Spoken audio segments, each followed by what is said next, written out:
আসসালামু আলাইকুম। আশা করি সবাই ভালো আছেন, আমিও ভালো আছি। ব্যস্ততার কারণে কিছুদিন ধরে ভিডিও দিতে পারিনি, তার জন্য দুঃখিত। যেহেতু ২টা বিয়ের দাওয়াত ছিল, আবার ২টা বিয়েই পাশাপাশি ছিল, মানে একটা বিয়ে খাওয়ার পর এর পরের উইকেই আরেকটা বিয়ে, যার কারণে আমরা একটু ব্যস্ত বেশি ছিলাম। কারণ একটা বিয়ে অ্যাটেন্ড করার পর আরেকটা বিয়ের জন্য প্রিপারেশন নিতে হচ্ছিল, আর এই কারণে আমার ভিডিও দিতে একটু লেট হচ্ছে। যেহেতু ফার্স্টেই আমার কাজিনের বিয়ে, অর্থাৎ আমার ছোট খালার ছেলের বিয়ে, তাই ফার্স্টেই ওর বিয়েতে যাওয়ার জন্য প্রিপারেশন নিচ্ছি। যেহেতু আমরা গায়ে হলুদের দিন রাত্রে যাব, তাই বাসা থেকে গায়ে হলুদের প্রিপারেশন নিয়ে যাব, আর বাকি 2 দিন ওখানে স্টে করব। তাই 2 দিনে যা যা নেসেসারি সেগুলো নিয়ে নিলাম। কয়েকদিন ধরেই লাগেজ গোছাচ্ছি, যখন যেটা মনে পড়ছে সেটাই লাগেজে রাখছি। কারণ কোথাও গেলে নিজে কিছু না নিয়ে গেলে অন্য থেকে চেয়ে নেওয়াটা আমার কাছে এটা ভালো লাগে না। আমি নিজেও এটা লাইক করি না, আবার আমি কারো থেকে এটা নেওয়া পছন্দও করি না। যার কারণে যখন যেটা মনে হচ্ছে সেটাই আমি ঢুকাচ্ছি, যাতে কোনো কিছু কারো থেকে না চাইতে হয়। গায়ে হলুদের রাত্রে গেলেও ভরপুরই রান্নাবাড়ি করা হয়েছে আমাদের বাসায়। যেহেতু আমার ছোট বোনের এক্সাম, ও যেতে পারবে না, তাই ওকে আমাদের বাসায় রেখে দেন আমরা যাব। আর এই কারণেই আমার ভাবি এই রান্নাগুলো করলো। আর 2 দিন যাতে সুন্দরভাবে সকালের নাস্তা করতে পারে, তাই আমি ওর জন্য সকালের নাস্তাটা রেডি করে গেছি। কয়েকটা রুটি আর কয়েকটা পারাটা হালকা করে ভেজে ফ্রিজে রেখে দিছি। আর এইদিকে আমার ভাবি যা যা রান্না করছে একটু বাড়াই রান্না করছে, যাতে আমরাও খেতে পারি, আবার ওর জন্য রেখে যাওয়া যায়। ওর জন্য আলাদা করে রান্না করে এগুলো ফ্রিজে রেখে দেওয়া হয়েছে, আর এগুলো আমাদের খাওয়ার জন্য। আমরা আমাদের সব কাজকর্ম আর্লি শেষ করে ফেলছি, যাতে সময় মতো গায়ে হলুদে যেতে পারি। বাট তবু আমাদের যেতে যেতে প্রায় রাত 10টা বেজে গেছে।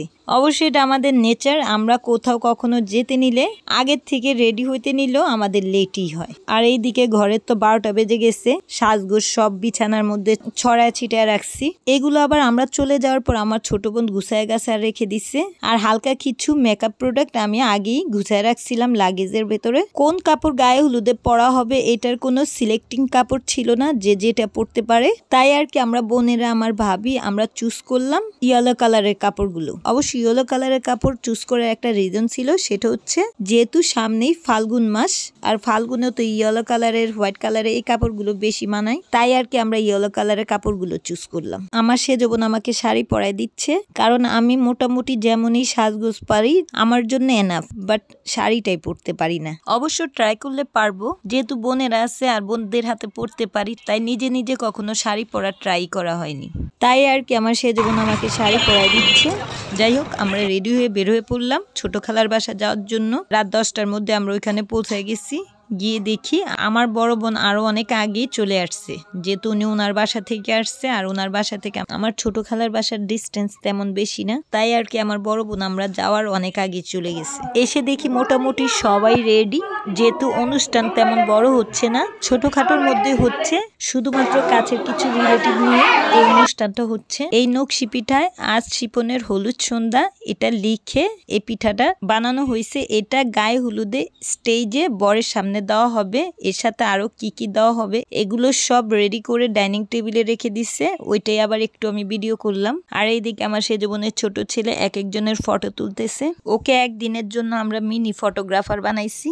ও তো খুব ভাব নিয়ে এক একজনের ফটো তুলতেছে, কারণ ওর সাথীরা কেউই আসেনি, যেহেতু সামনে আমার নিচের বিয়ে। আর ওই বিয়েতে যেহেতু যেতে হবে, তাই আমার বড় বোনের ছোট মেয়েও আসেনি, প্লাস আমার আরেক বোনের ছেলেও আসেনি, যেহেতু সামনে আমার নিচের বিয়ে। আর এই বিয়ে খেয়ে যদি ওরা বোরিং হয়ে যায়, ওটা না যেতে মন চায়, তাই আর কি ওরা আসেনি।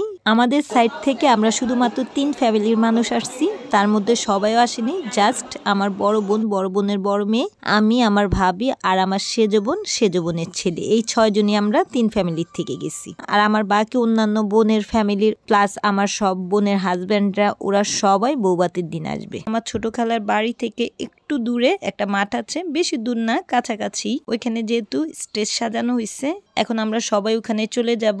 আর গায়ে হলুদের স্টেজে যে খাবারগুলো দেওয়া হবে এগুলো সবাই এক এক করে নিয়ে যাচ্ছে এখন। আর এই কিউট বয়টা হচ্ছে আমার কাজিনের ছেলে, ওকে আমি হাই বলছি, ও আমাকে হাই বলতেছে। যাই হোক, এখন আমরা সবাই চলে যাচ্ছি যেখানে স্টেজ সাজানো হয়েছে, ওইখানে যাচ্ছি।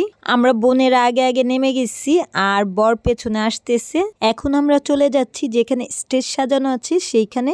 আমার খালার বাসা থেকে এটা বেশি দূরে নয়, বড়জোর 2 থেকে 3 মিনিট টাইম লাগবে। আর এইদিকে আমার কাজিনকে স্টেজে নিয়ে আসছে ওর ফ্রেন্ডরা, আর সব ভাবিরা প্লাস নিস নেফিউ ওরা স্টেজে যে খাবারগুলো দেওয়া হবে ওইগুলো নিয়ে আসতেছে। আর আমরা বোনেরা ফাঁকা হাতেই যাচ্ছি, আমরা হাতে কিছু নেইনি। তবে আমি আবার একটু ভিডিও করতে করতে যাচ্ছিলাম, আবার মাঝে মধ্যে একটু ফটো টটো তুলছিলাম। আর এইদিকে ছোট ছোট বাচ্চারা তো সেজে গুজে গায়ে হলুদের খাবারের ডালা নিয়ে সুন্দর করে দাঁড়ায় আছে। এখন এক এক করে সবাই গায়ে হলুদের ডালাগুলো টেবিলে সাজায় রাখবে। যেহেতু আমার সব বোনেরা আসে নাই, প্লাস আমার অন্যান্য কাজিনরাও তেমন আসেনি, শুধু 2-4 জন আসছে। যেহেতু সব কাজিনরা একসাথে হয়নি, তাই গায়ে হলুদ একটু বোরিং লাগছিল। আর এইদিকে আমাদের একদিনের মিনি ফটোগ্রাফার তো কিছুক্ষণ পর পর আমাদের ভিডিও করছে, দেন ফটো তুলতেছে। আমরা তো সবার আগেই মাঠে গিয়ে বসছি। আমাদের সাথে আমার এক কাজিন, অর্থাৎ আমার সেজর খালার ছেলে, তার ওয়াইফ, ওরাও আমাদের সাথে ছিল। আমরা এই কয়জনই আসছি, আর বাকিরা এখনো আসেনি। অবশ্য আমাদের রিলেটিভরা এখনো আসেনি, বাট বাইরের আউট মানুষ 1-2 জন করে তারা আসছিল। যেহেতু বর এসে এখনো স্টেজে পৌঁছায়নি, তাই আর কি আমরা এক একজনে এক এক স্পেসে ফটো তুলছি প্লাস ভিডিও করছি। এখন আবার আমার কাজিন তার ওয়াইফ নিয়ে, দেন কিউট বয়টাকে নিয়ে, অর্থাৎ ওর ছেলেকে নিয়ে ফটো তুলছে। আমি আবার ওদের একটু ভিডিও করলাম। আর এইদিকে স্টেজ ফাঁকা পেয়ে ছোট ছোট কিউট ডলগুলো স্টেজ দখল করে ফেলছে। ওরা তো মিউজিকের সাথে সাথে এত সুন্দর করে ডান্স করতেছে, আমরা বড়রা এমন করে পারবো না।